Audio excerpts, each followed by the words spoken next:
Assalamualaikum warahmatullahi wabarakatuh.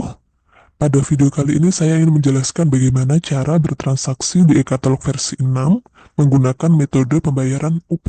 Nah, berikut tutorialnya.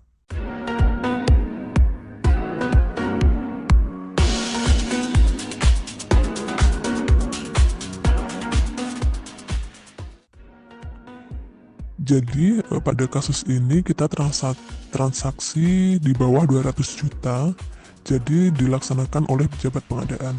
Nah, berikut ketentuan umum di e-purchasing e-katalognya. Untuk nilai e-purchasing katalog paling sedikit 200 juta atau 200 juta ke atas, dia dilaksanakan oleh PPK. Nah, dikecualikan untuk Provinsi Papua dan Papua Barat. Nah, selain itu, untuk nilai e-purchasing e-katalog paling banyak 200 juta atau transaksi di bawah 200 juta, itu dilaksanakan oleh pejabat pengadaan. Nah, dikecualikan untuk Provinsi Papua dan Papua Barat. Nah, jadi pada kasus ini kita login menggunakan atau kita transaksi menggunakan akun pejabat pengadaan. Nah, untuk masuk kita menggunakan linknya di akun.inaprok.id. Lalu kita login menggunakan akun pejabat pengadaan. Nah, setelah itu kita pilih manajemen akses, lalu pilih platform, katalog elektronik, lalu klik selanjutnya. Nah, karena ini pejabat pengadaan ditugaskan di dua satker, jadi di sini muncul dua. Namun kita pilih satker yang sesuai dengan tujuan transaksi kita. Nah, kita pilih sekretariat daerah. Tampilannya seperti ini. Nah, apabila kita ingin mencari produk, kita bisa cari di sini. Misal kita mencari kertas. Lalu kita bisa filter di sini. Misalnya produknya yang TDM. Lalu kita bisa filter, misalnya jenis penyedianya. Lalu bisa kita filter lokasi pengirimannya. Nah, ini sudah yang muncul di sini sudah terfilter sesuai dengan setting filter kita tadi. Nah, kita bisa juga pilih penyedia di sini. Namun karena kita sudah melakukan offline atau sudah melakukan pencarian offline tadi, jadi kita sudah menemukan penyedianya untuk kita lakukan live testing.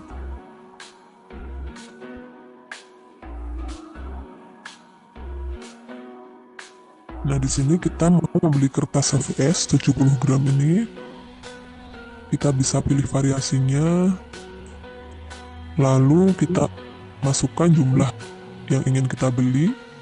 Lalu bisa kita tambah keranjang atau beli langsung. Nah, setelah itu nanti tampilannya seperti ini. Nah, di sini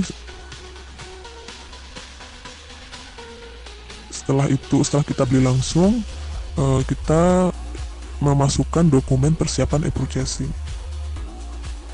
Nah, kita bisa klik bahwa saya telah menyatakan telah melakukan persiapan e-purchasing sesuai dengan peraturan yang berlaku. Nah, di sini maksudnya di sini adalah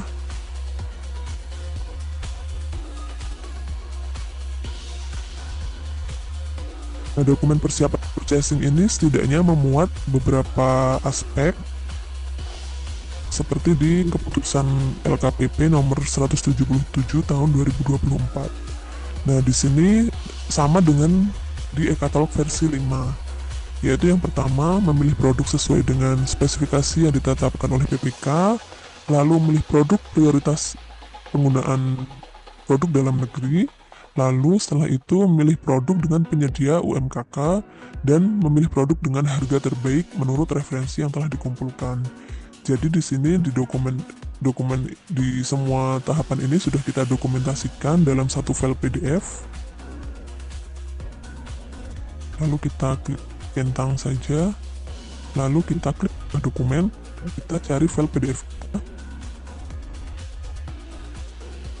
Nah, setelah itu kita scroll ke bawah, kita pilih alamat pengiriman.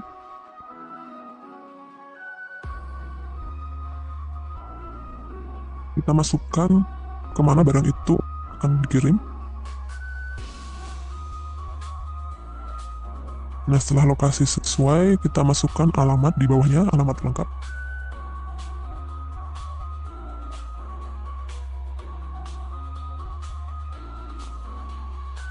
Lalu kita bisa masukkan catatan pengirimannya. Lalu untuk label alamat ini bisa kita masukkan rumah, apartemen, kantor, dan lainnya. Kita masukkan kantor. Lalu kita masukkan alamat penerimanya dan nomor telepon penerima.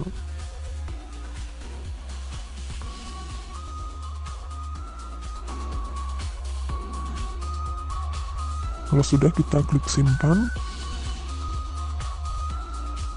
Lalu kita scroll ke bawah lagi.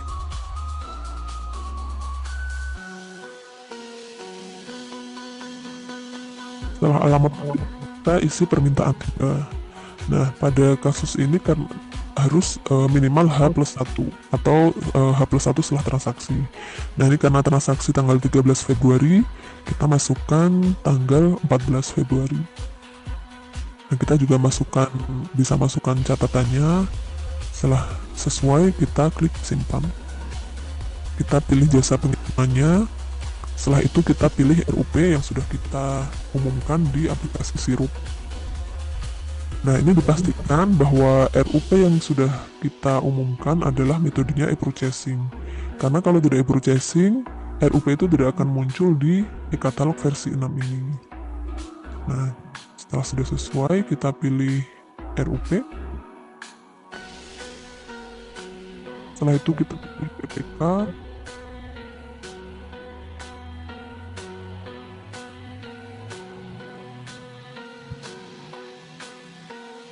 Lalu apabila sudah lengkap, kita klik ajukan negosiasi. Nah, di sini kita bisa masukkan harga nego kita, tapi harga yang ini adalah harga DPP atau harga sebelum pajak. Nah, di sini di atas ini bahwa harga produknya 72.000, jadi yang kita nego adalah harga itu. Jadi kita nego menjadi 71.000, lalu klik selanjutnya.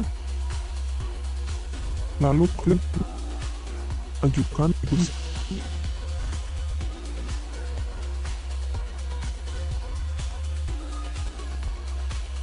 Nah, ini sudah berhasil buat pesanan. Jadi posisi paket sekarang ada di penyedia. Nah, sekarang kita login menggunakan akun penyedia.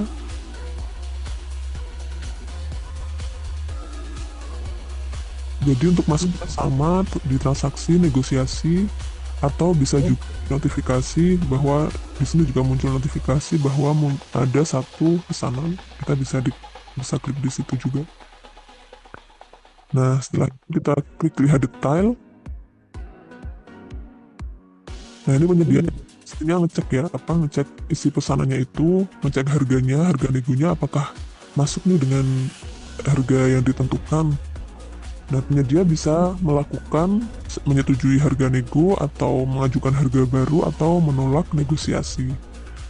Jika mengajukan harga baru, maka harga yang sudah kita nego tadi, penyedia bisa merubahnya. Namun apabila tolak negosiasi, maka pesanan itu akan selesai atau tidak dapat dilanjutkan. Nah, pada kasus ini penyedia sudah menyetujui harga tadi, jadi langsung saja klik setuju negosiasi. Setelah itu prosesnya penyedia memilih PIC tanda tangan. Karena bisa saja di dalam akun penyedia itu ada banyak PIC tanda tangan, jadi penyedia memilih salah satu. Nah, setelah itu posisi paket berpindah ke pejabat pengadaan. Nah, karena paket itu tadi sudah disetujui oleh kedua belah pihak, harga yang diajukan PP sudah disetujui oleh penyedia, artinya sudah disetujui oleh kedua belah pihak, maka sekarang posisinya pejabat pengadaan tinggal melanjutkan prosesnya untuk ke PPK. Nah, klik ajukan pesanan ke PPK.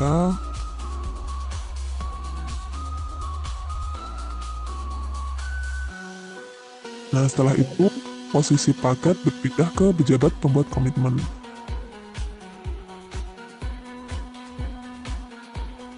Untuk login sama Bapak Ibu, jadi ini bisa klik di notifikasi atau di daftar transaksi ini. Nah, di sini PK mestinya sudah mengecek ya, sudah membaca hasil nego antara penyedia dan PPK, sudah sesuai dengan spesifikasi, lalu PPK bisa melanjutkan prosesnya. Nah, setelah dibaca sudah sesuai, lalu PPK bisa langsung klik buat pesanan. Nah, ini di sini apabila PPK tidak menyetujui, bisa klik juga batalkan pesanan. Nah, setelah itu upload dokumen SSUK dan SSKK apabila diperlukan. Namun dalam contoh ini kita tidak memerlukan, langsung saja lanjut buat pesanan.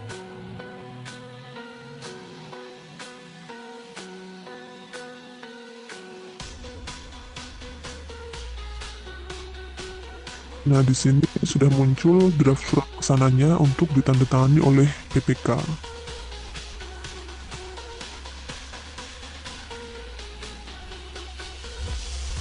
Lalu PPK bisa klik tanda tangan digital, lalu masukkan passphrase di SRI-nya.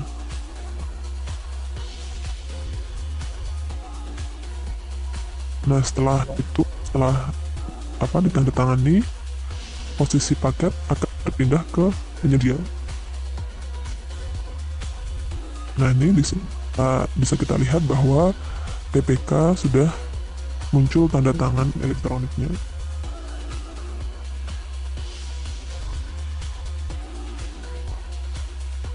Setelah itu kita beralih ke penyedia.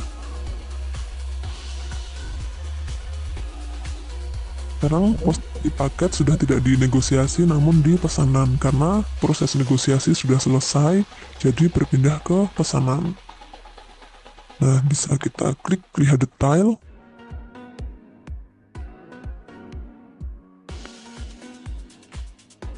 Apabila penyedia sudah menyetujui, langsung saja klik terima pesanan. Ini termasuk menyetujui kontrak-kontrak yang sudah diinputkan oleh PPK tadi, termasuk SSUK dan SSKK tadi. Langsung klik terima pesanan, lalu lanjut terima pesanan, lanjut ke PVID. Nah, di sini penyedia untuk tanda tangan dan transaksi dikenakan biaya. Jadi untuk sekali tanda tangan dikenakan biaya Rp3.108, dan untuk transaksi di atas 5 juta dikenakan e-materai sebesar Rp10.222. Nah, pada setiap kali transaksi diperlukan 2 buah tanda tangan atau 2 signature balance-nya. Nah, karena ini transaksi di bawah 5 juta, kita tidak butuhkan e-materai. Nah, seperti ini. Di sini untuk sekali top up, dia ada admin fee Rp4.000. Jadi ini untuk top upnya bisa kita top up banyak sekalian, biar kita tidak perlu membayar admin fee berkali-kali. Nah, setelah itu klik confirm. Nah, kita bisa membayar menggunakan GoPay, Kris, dan virtual account lainnya.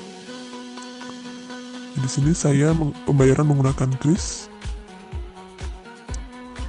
Lalu bisa sign dokumen, klik sign. Lalu ada kode OTP yang dikirimkan via email. Kita bisa cek email kita, email penyedia untuk dimasukkan kode OTP-nya, lalu klik continue. Nah, setelah itu posisi pesanan berubah. Kita cek dulu desainnya. Nah, nih posisi pesanan adalah persiapan pengiriman. Nah, setelah itu penyedia selanjutnya adalah memperbarui status pengiriman. Nah, di sini lalu klik selanjutnya. Lalu ini penyedia bisa klik ubah status menjadi sedang dikemas. Lalu klik konfirmasi. Tapi ini hanya berlaku apabila kita menggunakan kurir penyedia. Namun apabila kurirnya menggunakan kurir pihak lain, nanti untuk pengirimannya sudah diupdate sendiri oleh pihak lain itu. Nah, setelah pengemasan, Lalu ini proses pengiriman.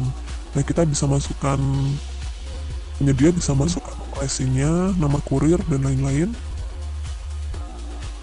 Setelah itu, karena ini sudah dikirim, jadi statusnya adalah dalam pengiriman. Nah, setelah itu penyedia masih harus memperbarui status pengiriman sampai barang itu tiba. Nah, klik perbarui lagi.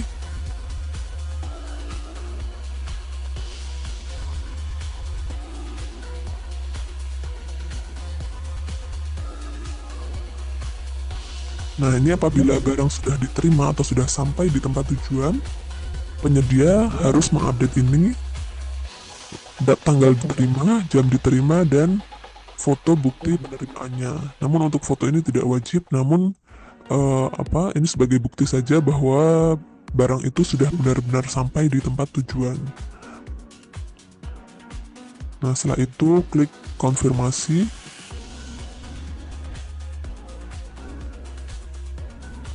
Nah, di sini apabila ada perubahan, penyedia bisa mengajukan adendum. Namun untuk adendum di sini tidak berlaku untuk harga karena harga sudah dinego. Jadi adendum adalah untuk kuantitas dan lain-lain.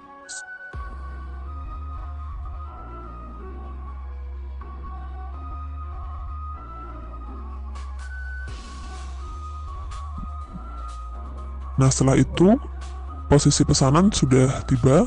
Sekarang saatnya login. Sekarang saatnya pesanan sudah berpindah ke pejabat pembuat komitmen. Nah, di sini tahapnya adalah PPK menerima pesanan dan membuat BAST atau berita acara serah terima. Nah, karena tadi barangnya sudah dikirim dan sampai, ini PPK untuk mengecek barangnya, lihat detail. Nah, di sini sebelum PPK melakukan klik ini dipastikan bahwa barang sudah benar-benar sesuai, fungsi barang sudah sesuai, tidak ada kerusakan, jumlah barangnya sudah sesuai, dan waktu pengirimannya sudah sesuai. Nah, ini masukkan tanggal selesai pemeriksaan, apabila sudah sesuai dicentang, lalu klik selanjutnya. Nah, setelah itu PPK membuat BAST, lalu masukkan nomor BAST-nya. Ini untuk nomor kita isi manual sesuai dengan nomor persuratan di satker masing-masing. Lalu klik lanjut.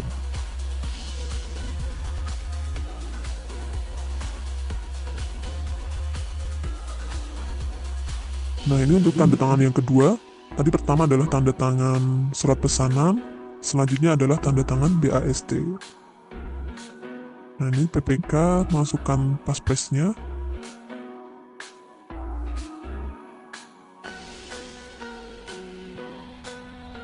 Nah, di sini PPK juga bisa mengajukan adendum. Sekarang posisi BAST-nya ada di penyedia.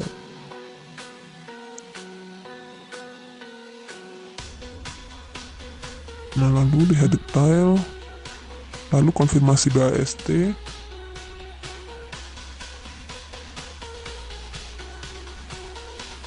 Nah, di sini masih tanda tangan menggunakan Brivi. Prosesnya sama, ada kode OTP yang dikirim ke email.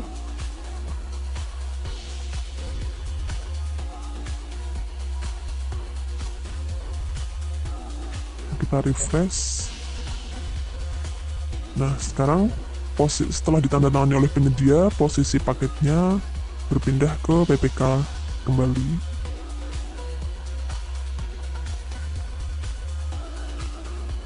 Nah, saat ini tugas PPK adalah memilih metode pembayaran dan memilih bendahara. Di sini milih metode pembayaran, kita bisa pilih LS atau UP.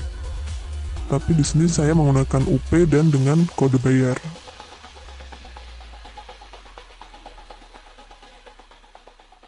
Setelah itu lanjutkan pembayaran.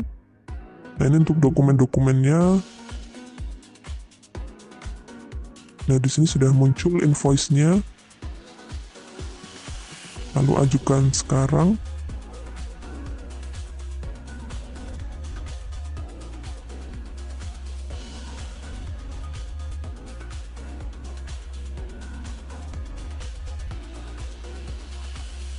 Lalu posisi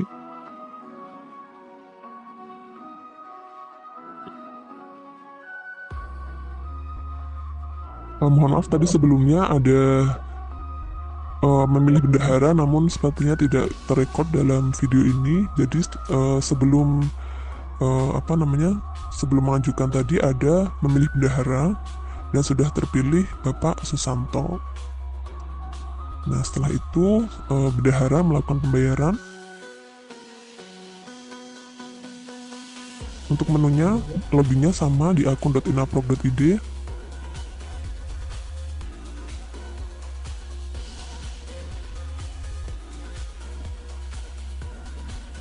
Lalu klik bayar sekarang.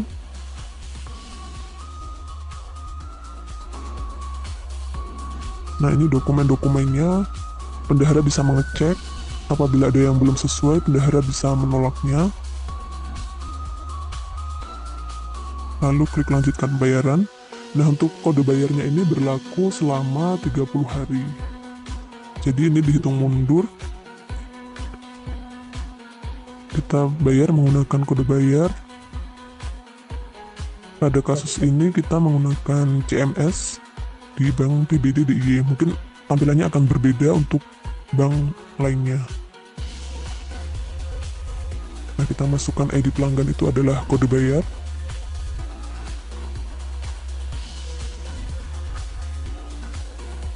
Nah, kita cek di sini bahwa jumlah tagihannya sudah sesuai, Rp394.050.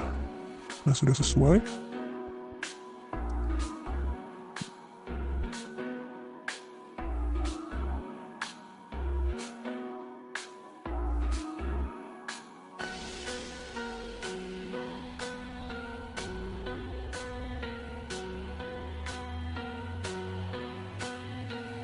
Nah, kita cek di sini, kita refresh kembali bahwa pembayaran sudah berhasil.